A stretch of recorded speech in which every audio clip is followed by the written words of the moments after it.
TV9 বাংলায় আপনাদের স্বাগত। আমার সাথে শ্রাবন্তী চট্টোপাধ্যায়। আর আজকে আমরা ঠাকুমার ঝুলি নিয়ে অনেক কিছু আলোচনা করব, তোমার নতুন ওয়েব সিরিজ। শুরুতেই যেটা জানতে চাই, একটা চরিত্র, ঠাকুমার চরিত্র, এই চরিত্রটা তুমি যখন করছিলে, আগে আমরা দেখেছিলাম তুমি গয়নার বাক্স করেছো, সেখানে মৌসুমীদির যে ক্যারেক্টারটা ছিল তার সাজগোজটার সাথে এইটার সাজগোজের একটা মিল আছে, সাদা শাড়ি এবং একটু ধরনটা, সেইটা তোমার মাথার মধ্যে কখনো এসেছিল কিনা? আমার মনে হয় লুক অ্যান্ড ফিলটা অনেকটা গয়নার বাক্সর মতো লেগেছে।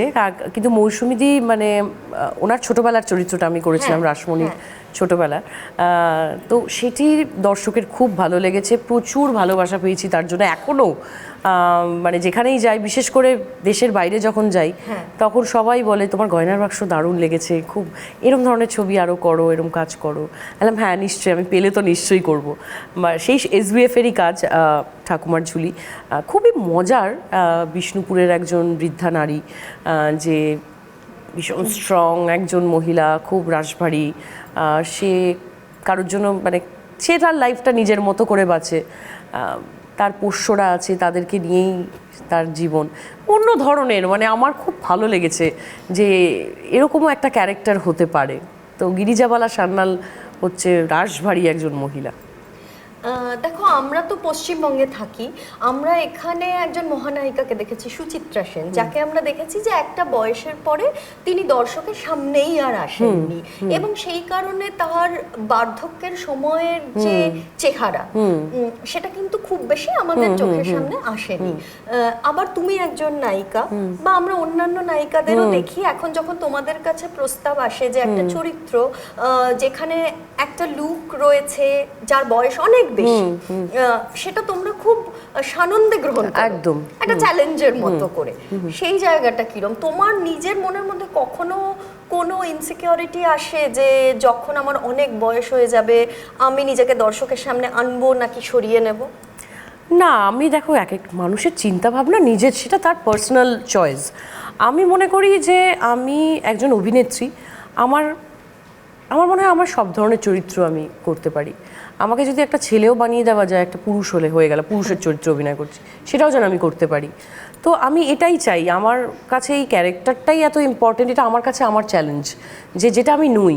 আমি জানি না আমি ওই বয়সে গিয়ে কেমন হব, বা কি কেমন দেখতে হবে আমাকে, কিভাবে কথা বলবো। আর সেই বয়সটা যে আমি এখন করছি, এই বয়সে সেই চরিত্রটা আমি মানে প্লে করছি, সেটা আমার কাছেই চ্যালেঞ্জ মনে হয়েছে। যে না, আমি অভিনেত্রী, আমি কেন করবো না? আমার তো জলের মতো, যে পাত্রে ঢালবে সেই পাত্রের আকার ধারণ করব। So it's a challenge for me. আমার মনে হয় আমার যারা সত্যি অভিনয়টা ভালোবাসে তাদেরও সব রকম চরিত্র করা উচিত। একটা চরিত্র করার পেছনে তো অনেক পরিশ্রম থাকে। ধরো আমরা বলিউডের ছবির যদি একটা উদাহরণ নিই, যদি দঙ্গলের উদাহরণ নিই, আমরা দেখেছিলাম যে আমির খান অনেক ওজন বাড়িয়ে ফেলেছেন, এবং সেটার জন্য আমির খান অনেক প্রশংসা পেয়েছেন। এই চরিত্রটা করার জন্য আমি যতটুকু জানি তুমি ওজন বাড়িয়েছিলে, এবং তুমি যে ওজনটা বাড়ালে তারপরে তুমি একটা অনুষ্ঠানে পারফর্ম করেছিলে, সেটার জন্য কিন্তু তোমাকে অনেক ট্রোলিং এর মধ্যে দিয়ে যেতে হয়েছে। এই যে দুটোর ফারাকটা হয়ে গেল, তোমার কি মনে হয় সমাজটা খুব পুরুষতান্ত্রিক সেই জন্য? দেখো, পুরুষতান্ত্রিক তো অবশ্যই আজীবন ধরে হয়ে আসছে, সেটা এখনো চলছে। কিন্তু খারাপ লাগে একটাই, যে মহিলাকে ডিমিন করছে। তাহলে তো আমাদের এই নারী শক্তির ব্যাপারটা কি হচ্ছে? যে আমরা যদি একা মানে সবাই মিলে যদি একসাথে না লড়ি, তাহলে তো অন্য সবাই ট্রাই করবে। যে আমার কাছে এটাই খারাপ লাগছে। আমার বেসিক্যালি কমিটমেন্ট ছিল, আমি একটা শোতে পারফর্ম করব বলে আমার কমিট করে ফেলেছিলাম, আর তার ঠিক আগেই আমার ঠাকুমার ঝুলি শেষ হয়েছে। সো আমার তো টাইম লাগবে কিছুটা, মানে আমি যেমন পুট অন করেছি, আমাকে তো লুজ করার জন্য সময় দিতে হবে। কিন্তু যেহেতু আমি কমিট করে ফেলেছি, তো আমার কাছে কমিটমেন্টটা ইম্পর্টেন্ট, তো আমাকে সেটা করতে হয়েছে।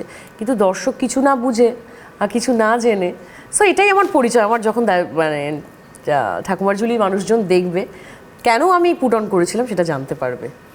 এটাই, ধরো আমির খানেরও তো ওজন কমাতে অনেকটা সময় লেগেছে, সেই সময় তো আমরা এরকম দেখিনি যে এত তাড়াতাড়ি এত তির্যক মন্তব্য আসতে শুরু করেছে। তোমার ক্ষেত্রে এমন হয়েছিল যে তোমাকে সাইবার সেলে গিয়ে অভিযোগ পর্যন্ত করতে হয়েছে। কতটা সেটা খারাপ শুধু লাগে, এই কতটা রিজনটার জন্য কষ্ট না, হয়। শুধু এই রিজনটার জন্য না, কিছু কিছু এআই ভিডিওস, কিছু কিছু নিউডিটি, কিছু কিছু মানে সেটা শুধু আমার জন্য না, অনেকের জন্য, আমাদের টলিউডের অনেক আর্টিস্ট আছেন, কলিগ আছে আমার, সবার জন্য লড়াই আমার। আমি নিতে পারছিলাম না, মানে এটা টু মাচ হয়ে যাচ্ছে। এআই ভিডিও করে, মর্ফ ভিডিও করে বানানো, তো অনেকে, সবাই তো সব কিছু, অনেকে হয়তো এটা বিশ্বাস করে ফেলছে, সবাই তো এআই অনেকে নাও জানতে পারে, তো সেটা হয় শ্রাবন্তী এসব করছে। তো তার জন্য এই যে অপব্যবহার, আমাদের ছবি নিয়ে, আমাদের ফেস নিয়ে যে অপব্যবহারের জন্য আমি কিন্তু দ্বারস্থ হয়েছি সাইবার সেলে। প্রচন্ড একটা কর্মব্যস্ততা, নানা দিক সামলাতে হয়, তুমি সাংঘাতিক ব্যস্ত একজন অভিনেত্রী, তার মধ্যে যখন কন্টিনিউয়াসলি এগুলো চলতে থাকে, তখন রাতে বাড়ি ফিরে তোমার কতটা খারাপ লাগে? দেখো, যেটা আমার খারাপ, আগে আমি ইগনোরই করতাম, পাত্তাই দিতাম না এইসব, কারণ আমি জানি সত্যিটা কি আর আমি কেমন আমি জানি। কিন্তু এবার না, মানে এবার সত্যি আমার মা বাবার উপর এফেক্ট করছিল, কারণ তারাও বলতে শুরু করছে যে এগুলো কি হচ্ছে, আমার পরিবারের লোকজন দেখছে, আমার তাদের মুখের দিকে তাকিয়ে আমি যে ফার্স্টে বলতাম ইগনোর করো ইগনোর করো, বলছে কত আর ইগনোর করবো, এটা তো টু মাচ হচ্ছে, তোকে মানুষ হিসাবে তো জানা উচিত, তারা তোকে হট করে না জেনে, আর এরকম বাক স্বাধীনতা আছে বলে যে যার মতো লিখে যাবে, নোংরা কমেন্ট করবে, এই করবে, এগুলো তো বন্ধ করা উচিত, ট্রোল করা, মিম বানানো। তো আমি সেই জন্যই বাবা মার দিকে তাকিয়েও আমার মনে হলো যে না, যে এটা সত্যি খারাপ লাগার বিষয়, আজকে আমার সন্তানকে নিয়েও কেউ খারাপ বললে আমি সেটা মা হিসেবে নিতে পারবো না, সো তাদের জন্য আমি এই পদক্ষেপটা নিয়েছি।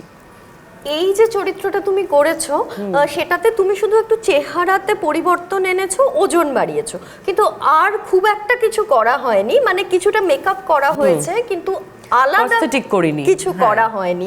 তো আমি এই জিনিসটা জানতে চাই, আমরা তো ইদানিং বোটক্স নিয়ে অনেক কথা বলি, তো সেটা ব্যক্তিগত জীবনে, মানে বোটক্স ব্যবহার করে অনেকে মুখের অনেক কিছু চেঞ্জ করে ফেলে, কিন্তু আমরা সবসময় যেটা বলি, টলিউডের অন্যতম সুন্দর সেরা একটা মুখ হচ্ছে শ্রাবন্তী চট্টোপাধ্যায়ের মুখ। তুমি কখনো সেই পথে হেঁটেছো বলে আমার জানা নেই। না না, এখন আপাতত হাঁটিনি, কিন্তু জানি না ইন ফিউচার যদি মনে হয়, দেখো যারা যারা করেছে তাদের সেটা ব্যক্তিগত ব্যাপার, তাদের ইচ্ছা হয়েছে করেছে, তাদের ব্যক্তি স্বাধীনতা, হ্যাঁ ভালো লাগবে, আমাকে করতে কি প্রবলেম আছে। আমি এখন অবধি করিনি, এমনিতে আমার ছুঁচে একটু ভয়, আমার ইনজেকশন নিতেই ভীষণ ভয় পাই আমি, সেটা সবাই জানে, মানে যেখানে ধরো কোনো টিটানাস বা কেটে গেল বা কিছু, সেটা নিতেও আমি, ইনফ্যাক্ট কোনো ভ্যাকসিনেশন যেমন আমাদের কোভিডের, সেখানে গিয়ে আমি পুরো সবাইকে পাগল করে দিয়েছিলাম ভয়, ওটা আমার একটা রিজন। আর ইন ফিউচার যদি খুবই দরকার পড়ে, যেহেতু আমি গ্ল্যামার ওয়ার্ল্ডে আছি, আমার নিজের মনে হলো যে একটু যদি আমি আমাকে অন্যভাবে দেখি, তখন হয়তো করবো, বাট আপাতত এখনো ইচ্ছা হয়নি, ইচ্ছা হলে নিশ্চয়ই করবো, সবাই করতে পারে, আমি কেন করবো না।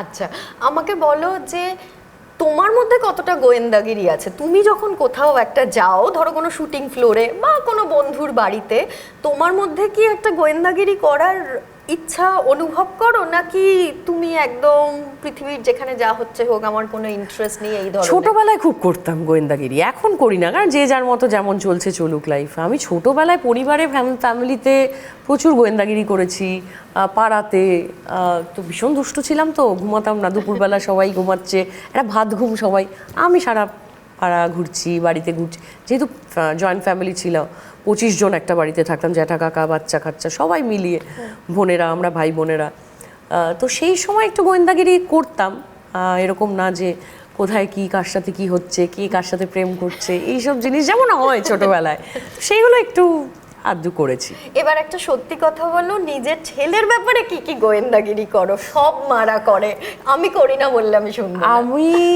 আমি মানে কি বলতো, আমি না গেস করে ফেলি, গোয়েন্দাগিরি হতে হয় না, আর সেটাই সঠিক হয়, ওই জন্য খুব ভয় পায় সব কিছু বলতে, মানে হয় না যে যাই হোক এর মা ঠিক বুঝে যাবে, সো ওটা আছে। আর আমরা একে অপরের কাছে খুবই ট্রান্সপারেন্ট, সো মানে আমরা বন্ধু, বিশেষ করে, যে আমি আগেও বলেছি সব ইন্টারভিউতে, তো কিছু জায়গায় হয়তো গোয়েন্দাগিরি করে, মানে গোয়েন্দাগিরি করতে হয়, সেটা অ্যাজ আ মাদার ছোটোবেলা থেকেই করেছি, পড়াশোনার ব্যাপারে অনেক কিছু, স্কুলে কোন বন্ধুরা আছে, কি কার সাথে মিশছে, সেইগুলো তো এখনও চলে আর কি, ওরাও করে আমার উপর গোয়েন্দাগিরি। তুমি যে এত বছর ধরে টলিউডে কাজ করছো, কে কে বলো তো খুব ভালো গোয়েন্দা টলিউডের মধ্যে? তোমার সহকর্মী যারা, নায়ক নায়িকা যারা? আমি এখন অবধি কাউকে গোয়েন্দা হিসাবে কাউকে দেখিনি, বাট গোয়েন্দা গল্প প্রচুর দেখেছি, যেমন একেনবাবু আমার ভীষণ ফেভারিট, মিতিন মাসি, যেহেতু মহিলা গোয়েন্দা, দারুণ। এই লাস্ট যেটা বেরিয়েছিল আমি দেখেছি, কোয়েল দি অসাধারণ অভিনয় করেছে, কিন্তু মানে ওইরমভাবে গোয়েন্দা এখন অবধি এক্সপ্লোর, এবার তুমি বললে এবার দেখবো। ব্যক্তিগত জীবনে এদের দুজনের মধ্যে কে বেটার গোয়েন্দা হবে বলে তোমার মনে হয়, দেব নাকি জিৎ? জিতটা তো হ্যান্ডসাম গোয়েন্দা হবে, সবাই বলেই দেবে। দেবও হতে পারে, হ্যাঁ দেব। জিতটা হ্যান্ডসাম গোয়েন্দা আর দেব সুপারস্টার গোয়েন্দা আর কি।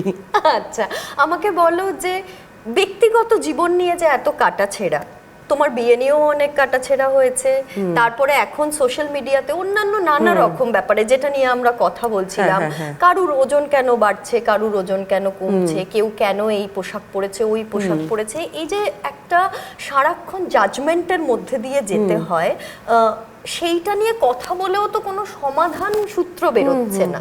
সেই ব্যাপারটা নিয়ে তোমার ভাবনাটা কি? তুমি নারীদের কি বলতে চাও? এটাকে ইগনোর করা উচিত নাকি কিভাবে চলা উচিত এক্ষেত্রে? দেখো, একটা পয়েন্ট অফ টাইম ইগনোর করা উচিত আমার মনে হয়, কারণ হাতের 5টা আঙ্গুল সমান না, নেগেটিভ পজিটিভ নিয়ে দুনিয়া। কিন্তু একটা যখন এক্সট্রিম লেভেলের হয়ে যায়, যখন তোমার ফ্যামিলি অ্যাটাক হচ্ছে, তোমার মানে কি বলে, তোমার শারীরিক গঠন, তোমাকে এতটাই নোংরা নোংরা কথা বল, তখন আমার মনে হয় স্টেপ নেওয়া উচিত। মেয়েদের লড়াইটা মেয়েদের নিজেদেরই করতে হয়। আমি করে এসেছি। দেখো, আমি ভীষণই আমি খুব মধ্যবিত্ত ফ্যামিলি থেকে বড় হয়েছি। আমার বাবা আর্মিতে ছিলেন। ছোটোবেলায় সত্যি কথা বলতে গেলে ডায়মন্ড বা গোল্ড স্পুন নিয়ে জন্মাইনি, যা করেছি নিজের ইয়েতে, উইদাউট এনি সাপোর্ট, এখনও করে যাচ্ছি। তো I am very strong as a person. মানে আমি মনে করি যে সত্যি মানে আমার পরিবারের আশীর্বাদ, আমার কিছু ভালো মানুষ যারা আমায় ভালোবাসে সত্যিকারে, তাদের আশীর্বাদে আজকে আমি এগিয়ে গেছি আর এগোচ্ছি আর এগোবো। তো আমার মনে হয় সেই দৃঢ়তা মহিলাদের রাখা উচিত, যে আমার লড়াইটা আমি একাই লড়বো। ঠিক। সামনে বিধানসভা নির্বাচন, তোমার কাছে এই প্রশ্নটা মাঝে মাঝেই আসে। ও বাবা, বিশাল আসছে, জানি না কেন। মুখ্যমন্ত্রী মমতা বন্দ্যোপাধ্যায়ের পাশে তোমাকে মঞ্চে যখনই দেখা গেছিল, তারপর থেকেই এই প্রশ্নটা এসছে যে 2026-এর বিধানসভা নির্বাচনে শ্রাবন্তী চট্টোপাধ্যায় প্রার্থী হচ্ছেন কিনা। তোমার উত্তরটা কি হবে? আমি এখনো কিচ্ছু জানি না, আমার কাছে কোনো এরকম খবরই নেই। তো এই বিষয়ে এখন যেহেতু আমার কাছে কোনো খবর নেই, আমার বলতে কোনো প্রবলেম নেই, কারণ জানতে পারবেই। যদি আমি বিধানসভায় দাঁড়াই, তাহলে মানুষ জানতে পারবেই। কিন্তু যেহেতু আমি সত্যিটাই বলছি, কারণ আমার কাছে এখনো এরকম কোনো খবর মানে আমার কাছে ডিরেক্টলি আসেনি, দল থেকে কোনো কথা আসেনি, তো আমি সেই জন্য এই বিষয়ে কিছুই মন্তব্য করতে পারবো না। তোমার কাছে প্রস্তাব এলে তুমি কি ভেবে দেখতে চাও? হ্যাঁ, ভেবে দেখবো নিশ্চয়ই, কারণ এর আগে আমি একবার হয়েছিলাম 2021-এ। তো সেটা গেরুয়া শিবিরের জন্য ছিল, কিন্তু এবার হলে নিশ্চয়ই সেটা সবুজ শিবিরের জন্য। জানি না, মানে আমি এখনো কোনো শিবির থেকেই এখনো আমার কাছে কোনো প্রস্তাব আসেনি। তো আমি সেটা পরিবারের সাথে কথা বলবো, আমি কতটা পারবো সব কিছু জেনে শুনে ভেবে চিন্তেই আমি এগোবো। যদি এরকম কিছু হয়, তোমার কোন জায়গাটা পছন্দ? বেহালাতে শ্রাবন্তী প্রার্থী হতে পারেন কিনা এ নিয়ে আমরা অনেক আলোচনা করি, আবার অনেক সময় অন্য জায়গার নামও উঠে আসে। আমি সেদিন শুনছিলাম তমলুকে কি শ্রাবন্তী আমাকে অনেকেই বলছে, বাট আমি জানি না, আমার নিজের কোনো আইডিয়া নেই এই বিষয়ে।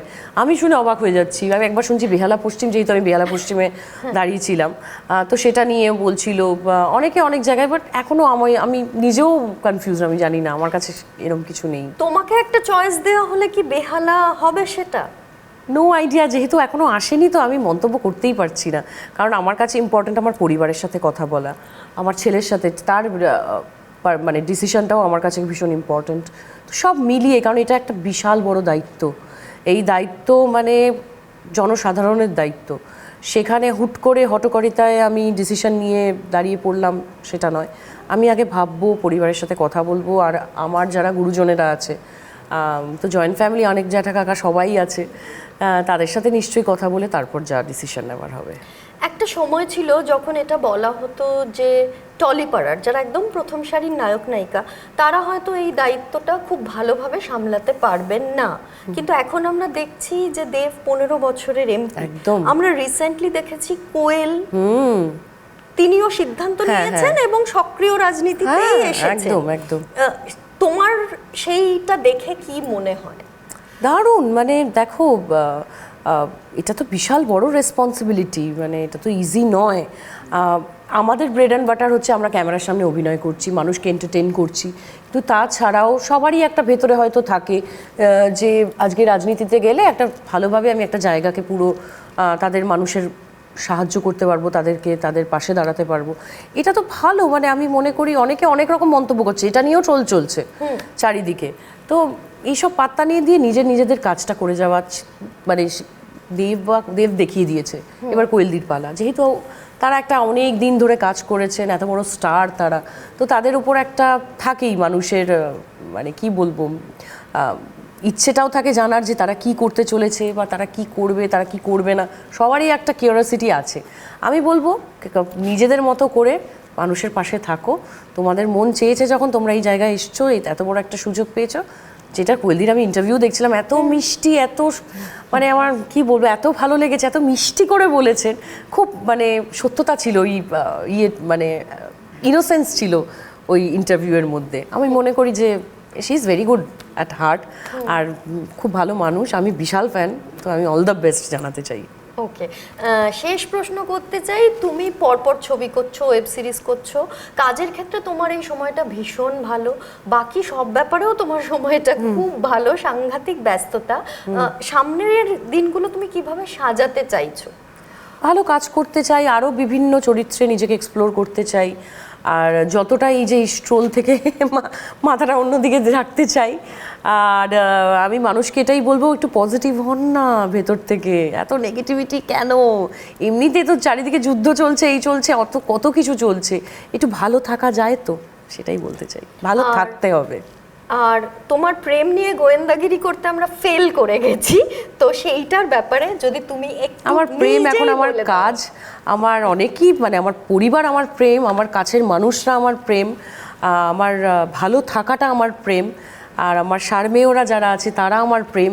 প্রেম ছাড়া জীবন চলে না, প্রেম না থাকলে, আর আমি মানে সত্যি মনে করি ওটা একটা পজিটিভ দিক, ভালোবাসাটা সবসময় থাকা উচিত।